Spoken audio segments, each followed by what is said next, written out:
Hi, this is Miss Kellum, and welcome to The Mass Reader, where you will have to listen closely and guess who's reading the book today. Before the reading begins, you're going to get a few clues.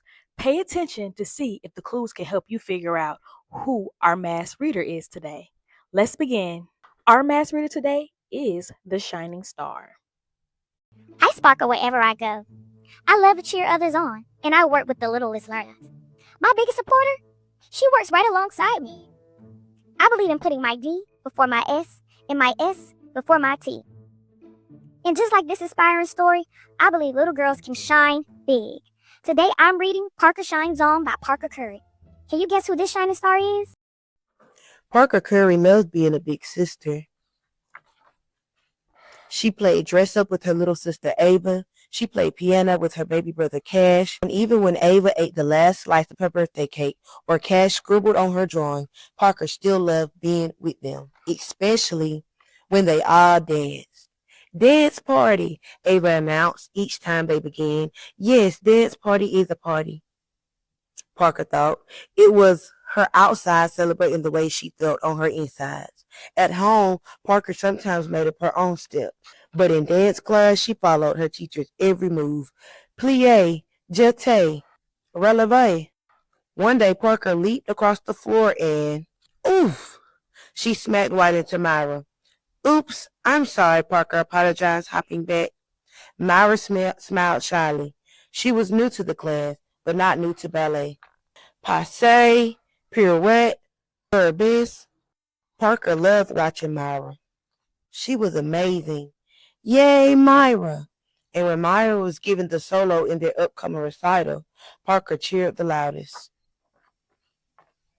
Still, she wondered, would she ever be as good as Myra? How would she begin? Just then, Parker looked up, and she knew exactly what she needed to do. The only way to get better was to practice, practice, practice. Plie, jeté, releve. But one day, Ava and then Cash joined in, whirling around the room like a cyclone and banging on the piano. Dance party! Parker cried, her hand over her ears. Stop! Please stop! I can't concentrate. For the rest of the week, Parker practiced alone in her bedroom, repeating each step over and over and over. She could still hear her sister and brother dancing and giggling in the playroom. They just don't understand, Parker thought.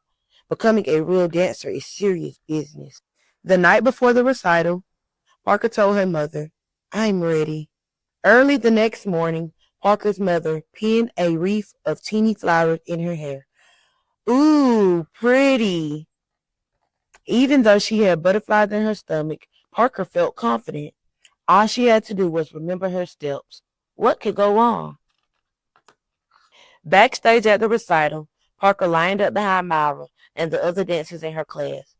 A row of pale pink leotards, fidgeting in the dark, shoulders back, stand tall, everyone, said their teacher as the music began. The first dancer in line twirled out onto the stage, then the next, and the next. But when it was time for Myra's solo, her feet seemed to grow roots, holding her folded in place. I am too nervous. Scared? Myra? Parker was surprised. Suddenly, Parker spotted Ava and Cash in the audience, waving and smiling and practically jumping out of their seats.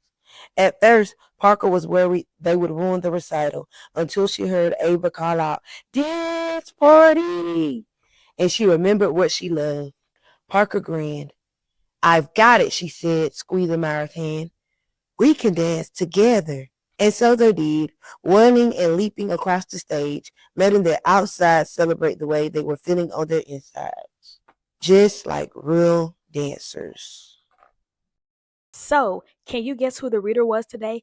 Take your best guess before the big reveal. And also, don't forget to take an AR test on today's book.